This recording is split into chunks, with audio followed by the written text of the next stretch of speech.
마태복음 18장 21절로 35절 말씀 보겠습니다. 그때 베드로가 나와 이르되 주여, 형제가 내게 죄를 범하면 몇 번이나 용서하여 주리이까? 7번까지 하오리이까? 예수께서 이르시되 내게 이르노니 7번뿐 아니라 7번을 70번까지라도 할지니라. 그러므로 천국은 그 종들과 결산하려 하던 어떤 임금과 같으니, 결산할 때에 10,000달란트 빚진 자 하나를 데려오매 갚을 것이 없는지라. 주인이 명하여 그 몸과 아내와 자식들과 모든 소유를 다 팔아 갚게 하라 하니, 그 종이 엎드려 절하며 이르되 내게 참으소서, 다 갚으리이다 하거늘 그 종의 주인이 불쌍히 여겨 놓아 보내며 그 빚을 탕감하여 주었더니, 그 종이 나가서 자기에게 100데나리온 빚진 동료 한 사람을 만나 붙들어 목을 잡고 이르되 빚을 갚으라 하매, 그 동료가 엎드려 간구하여 이르되 나에게 참아 주소서, 갚으리이다 하되 허락하지 아니하고, 이에 가서 그가 빚을 갚도록 옥에 가두거늘 그 동료들이 그것을 보고 몹시 딱하게 여겨 주인에게 가서 그 일을 다 알리니, 이에 주인이 그를 불러다가 말하되 악한 종아, 내가 빌기에 내가 내 빚을 전부 탕감하여 주었거늘 내가 너를 불쌍히 여김과 같이 너도 내 동료를 불쌍히 여김이 마땅하지 아니하냐 하고, 주인이 노하여 그 빚을 다 갚도록 그를 옥졸들에게 넘기니라. 너희가 각각 마음으로부터 형제를 용서하지 아니하면 나의 하늘 아버지께서도 너희에게 이와 같이 하시리라. 아멘. 먼저 우리가 그리스도인으로서 잘 이해를 해야 될 것은 죄란 무엇인가 하는 것입니다. 여러분, 죄가 무엇입니까?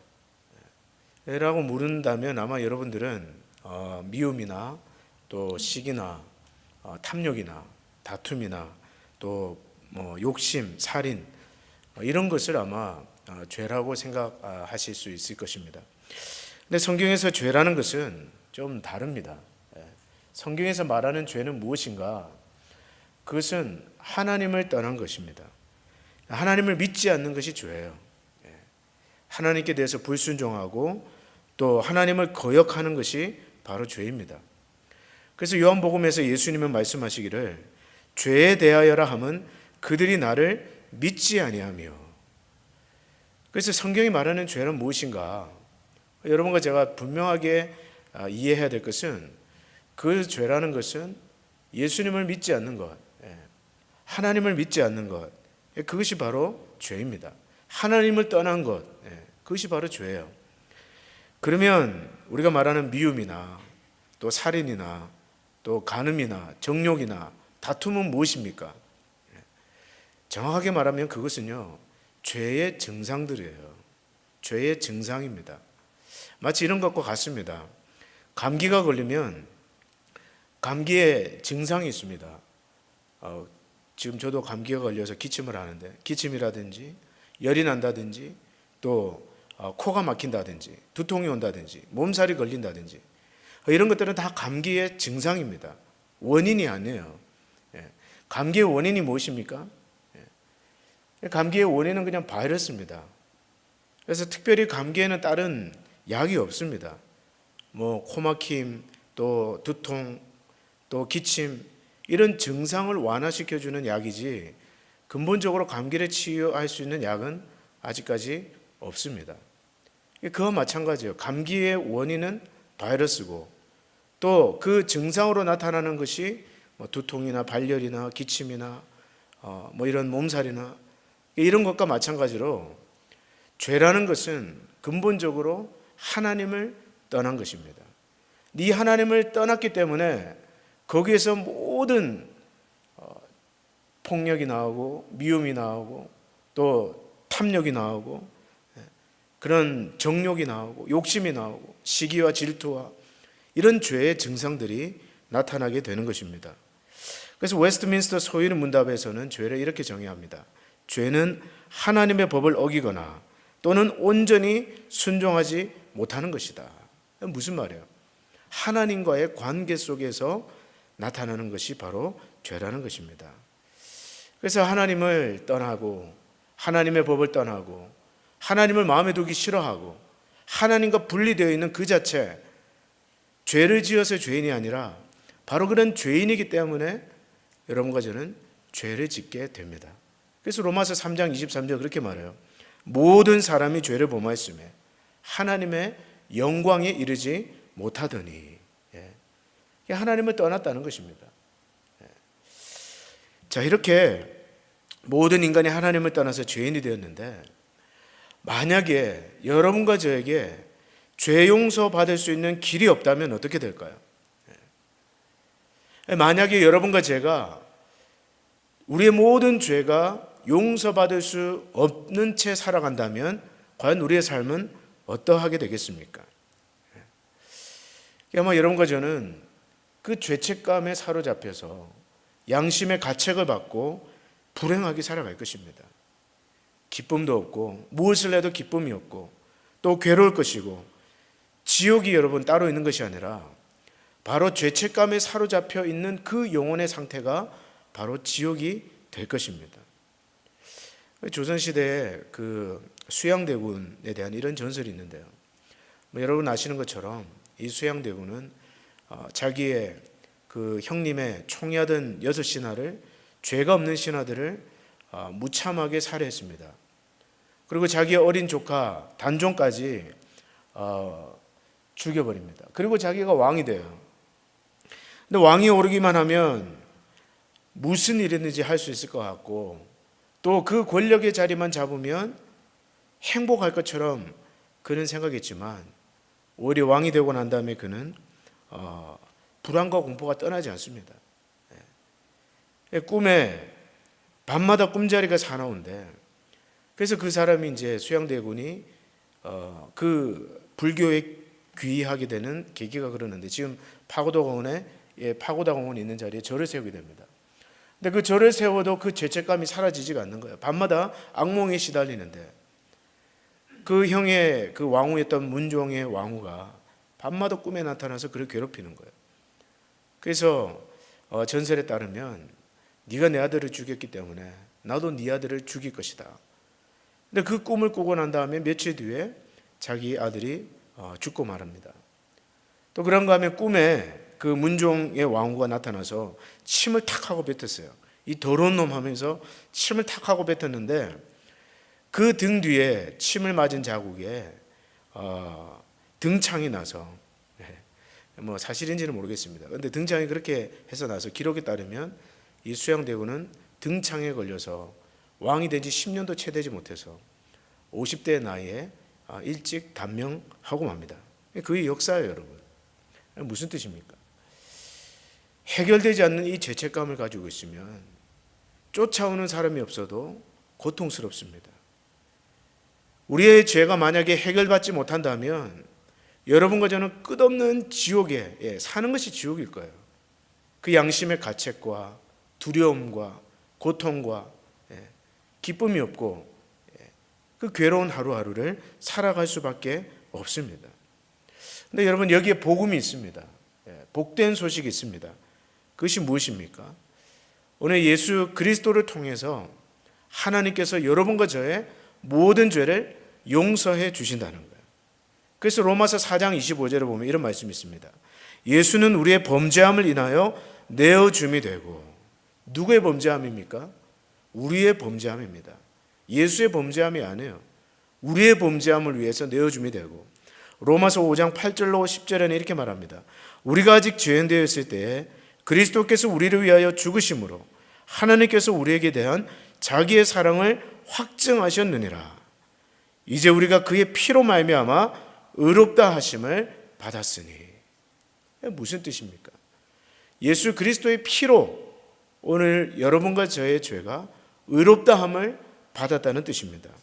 다시 말해서 예수 그리스도께서 여러분과 제가 지은 그 죄, 또 여러분과 내가 받아야 해야 될 그 형벌을 대신 받고 죽으신 것입니다. 그 모든 저주를 십자가에서 대신해서 받으신 거예요. 그래서 우리는 이것을 일컬어 대속이라고 이야기합니다. 대속적인 죽음이다. 그리고 그 예수 그리스도를 향해서 보라, 세상 죄를 지고 가는 하나님의 어린 양이로다. 그렇게 고백하는 거예요. 그래서 여러분, 이것이 바로 복음이고 기쁜 소식입니다. 오늘 우리의 모든 죄가 용서함을 받을 수 있는 길을 하나님께서 열어 주셨다는 거예요. 그래서 여기서 중요한 것이 이제 여러분과 제가 의롭게 되었다는 뜻인데, 고린도후서 5장 21절에서는 이렇게 말합니다. 하나님이 죄를 알지도 못하신 이를 우리 대신하여 죄로 삼으신 것은 우리로 하여금 그 안에서 하나님의 의가 되게 하려 하심이니라. 무슨 말입니까? 하나님께서 죄를 알지도 못하신 예수 그리스도를 대신해서 죄로 삼으신 것은 바로 여러분과 제가 하나님 안에서 의가 되게 하려 하심이라. 다시 말해서 예수께서 대속해 주심으로 그 공로를 믿는 여러분과 저를 하나님은 의로운 사람으로 받아주셨다. 우리의 모든 죄를 깨끗하게 해주셨다. 이것이 바로 의롭다라는 뜻입니다. 다시 말해서 이것을 칭의라고 부릅니다.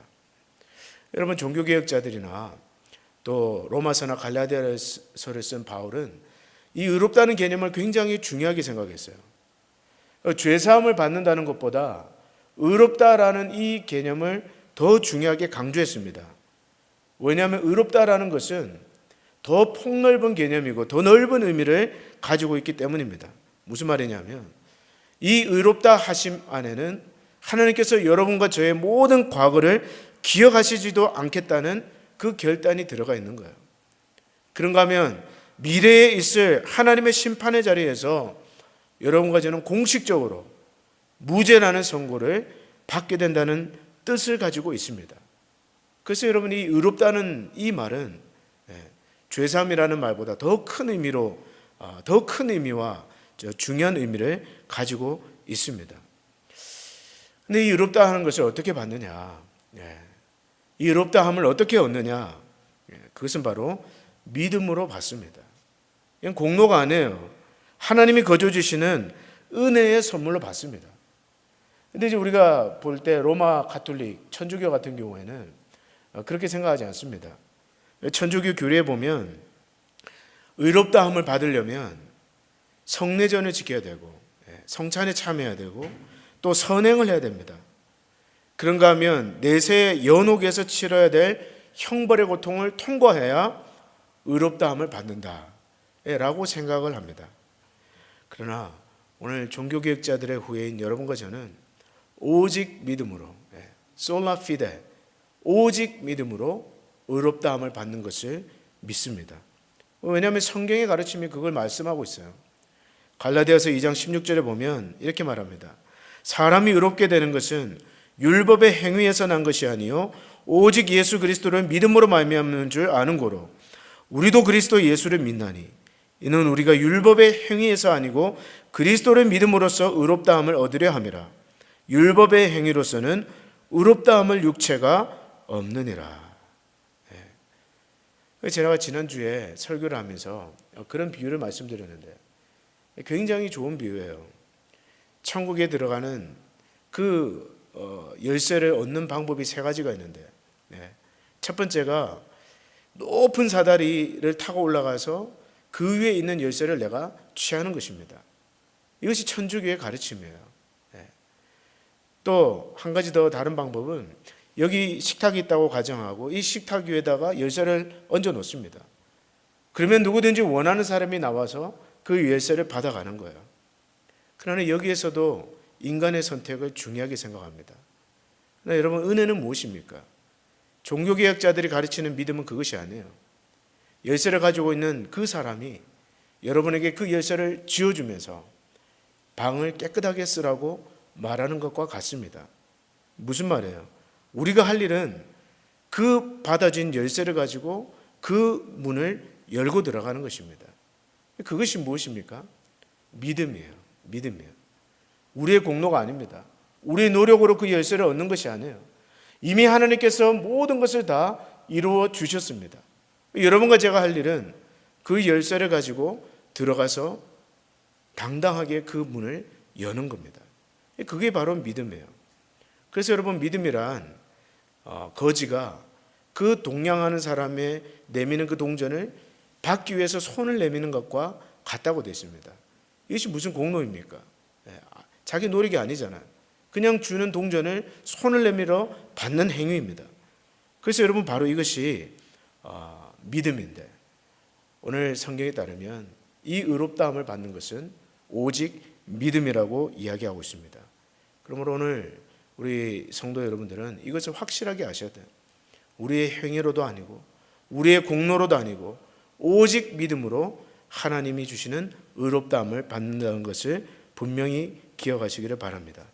그래서 여러분, 예수 그리스도 안에 있는 여러분, 또 오늘 예수 그리스도가 입혀주는 이 의의 옷을 입는 여러분에게는 결코 정죄함이 없습니다. 하나님께서 과거의 모든 죄도 용서하셨고 또 지금 짓는 죄도 용서하시고 앞으로 미래에 하나님의 심판대 앞에 섰을 때에 우리는 그 죄로 인해서 정죄당하지 않습니다. 여러분, 이것을 믿어야 돼요. 이것을 믿으셔야 됩니다. 예수를 믿으면서도 제일 어쩌면 불행하신 분은 끝없는 정죄감 가운데서 살고 있는 거예요.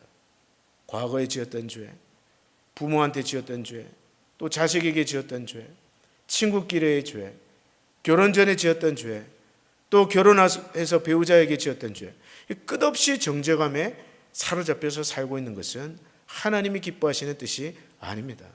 어쩌면요, 복음을 제대로 이해하지 못하는 거예요. 복음이 무엇입니까? 기쁜 소식이에요.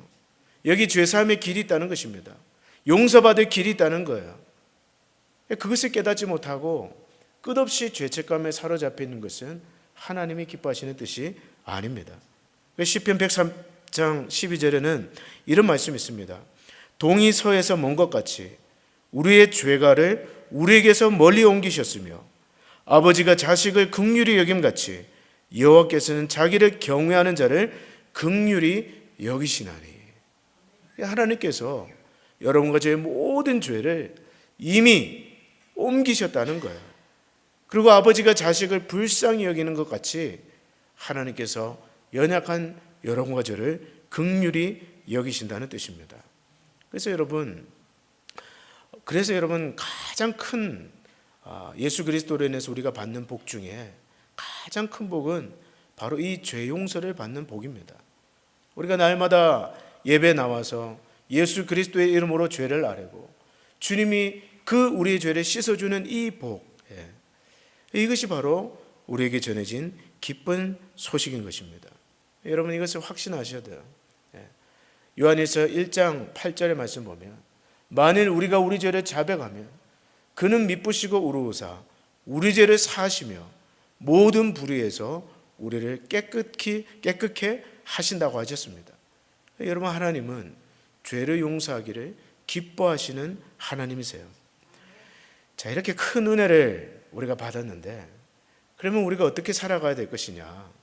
우리가 매주일마다 사도신경을 고백하면서 우리 죄를 사하여 주옵시고 죄를 사하여 주시는 것과 라고 고백하는데 죄를 용서받은 우리는 어떻게 살아야 될 것인가? 첫 번째로는 감사하는 삶을 살아야 됩니다. 오늘 향유를 예수님의 발 앞에 깨트린 그 마리아는요, 이유는 딱 하나예요. 무엇입니까? 자기의 그 죄를 예수님이 용서해 주셨기 때문에. 그 날마다 그 죄를 지으면서 얼마나 고통스럽겠어요.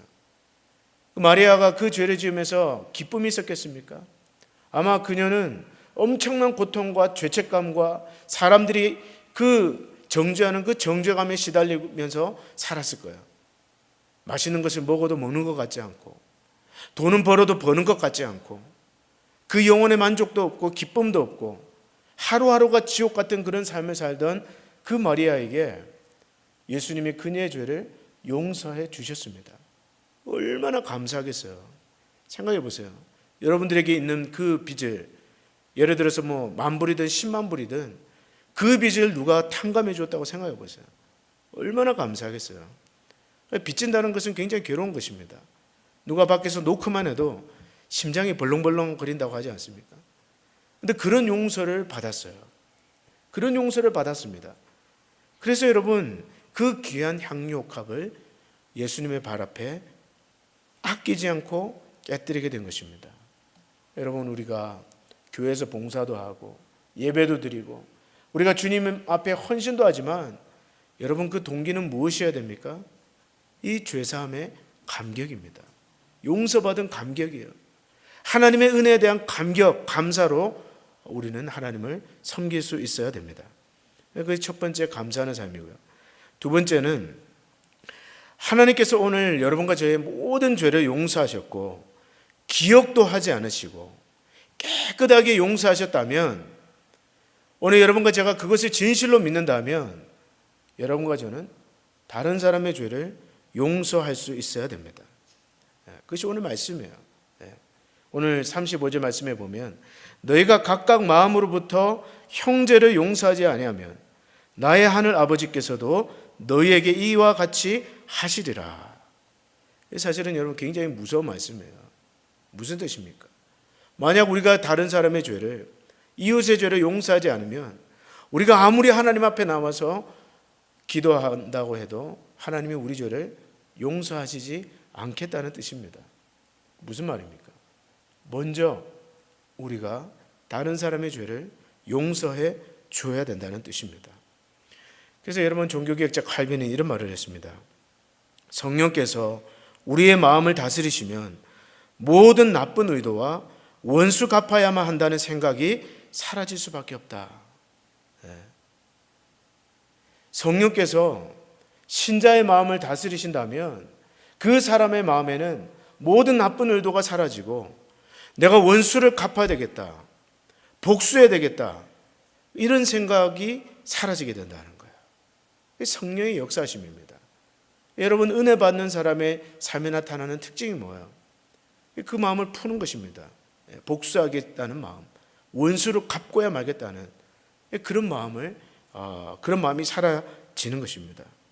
그래서 여러분, 만약에 오늘 우리가 주님 앞에서 내 죄가 용서받기를 바란다면 우리는 다른 사람의 죄도 용서해 줄 수 있어야 됩니다. 그것이 바로 죄를 사하여 주시는 것을 믿는 자들의 삶입니다. 마지막으로 죄사함의 은총을 받은 여러분과 저는 더 이상 죄의 종이 아니라 의의 종으로 거룩함에 이르러야 합니다. 그것이 하나님의 뜻이에요. 로마서 6장 15절에 이런 말씀이 있습니다. 그런즉 어찌하리요? 우리가 법 아래 있지 아니하고 은혜 아래 있으니 죄를 지으리요? 그럴 수 없느니라. 만약에 이런 말씀을 들으면서 그런 분은 없겠지만, 예수님께서 과거의 모든 죄도 용서해 주시고 지금 죄도 용서해 주시고 미래에 내가 죽어서 하나님의 심판대 앞에서 정죄당하지 않는다면 이것만큼 기쁜 소식이 어디 있겠냐. 마음껏 죄짓자. 그리고 죽기 전에 회개하자. 이렇게 만약에 생각하시는 분이 있다면 철저하게 착각하는 거예요. 오늘 바울이 뭐라고 얘기합니까? 그런즉 어찌하리요? 우리가 법 아래 있지 아니하고 은혜 아래 있으니 죄를 지으리요? Never, no way. 그럴 수 없느니라. 하나님께 감사하리로다. 너희가 본래 죄의 종이더니 너희에게 전하여 준 바 교훈의 본을 마음으로 순종하여 죄로부터 해방되어 의에게 종이 되었느니라. 그러나 이제는 너희가 죄로부터 해방되고 하나님께 종이 되어 거룩함에 이르는 열매를 맺었으니 그 마지막은 영생이니라. 이게 무슨 뜻입니까? 어떤 사람이요, 예수님이 내 죄를 용서하신다는데 이제 좀 마음껏 죄 지어보자, 그런 사람이 있으면 그 사람은 정말 죄사함을 받은 사람이 아니에요. 칭의는 반드시 성화를 낳습니다. 무슨 말입니까? 내 죄가 용서받았다는 그 은혜를 받은 사람은 반드시 거룩하게 살고자 하는 열망을 가지게 된다는 거예요.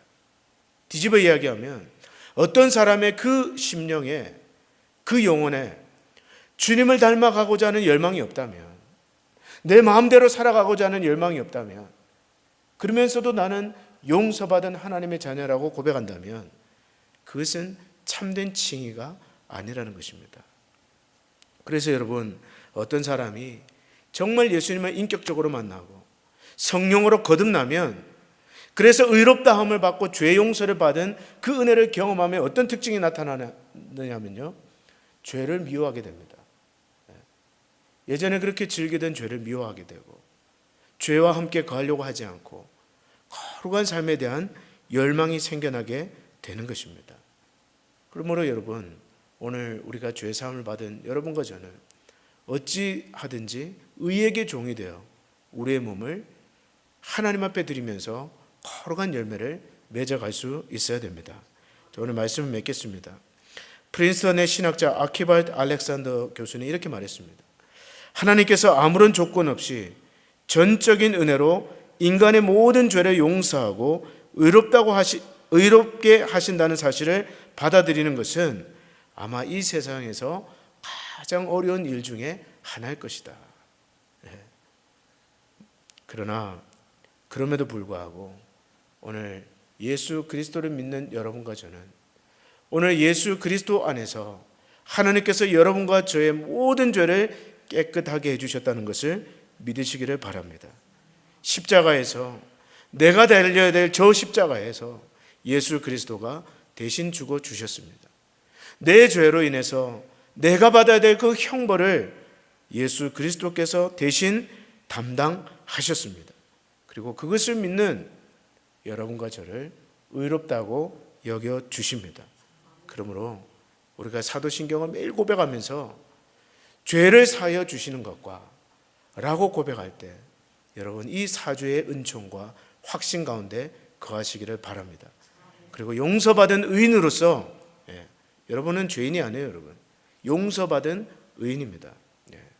용서받은 의인으로서 여러분의 삶에 거룩한 삶의 열매를 맺어가시기를 바랍니다.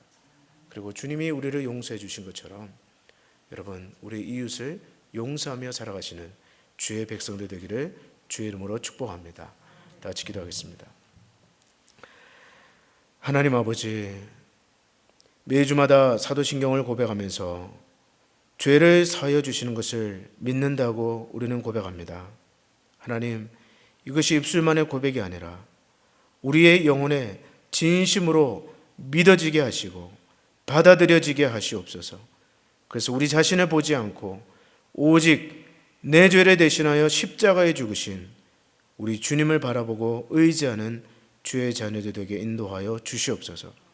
또한 우리를 깨끗하게 해주신, 의롭게 해주신 그 주님의 은혜와 뜻을 생각하여 우리의 삶을 거룩함에 들여 의의 종으로 거룩한 열매를 맺을 수 있는 주의 백성 되게 하여 주시옵소서. 예수님의 이름으로 기도드립니다. 아멘.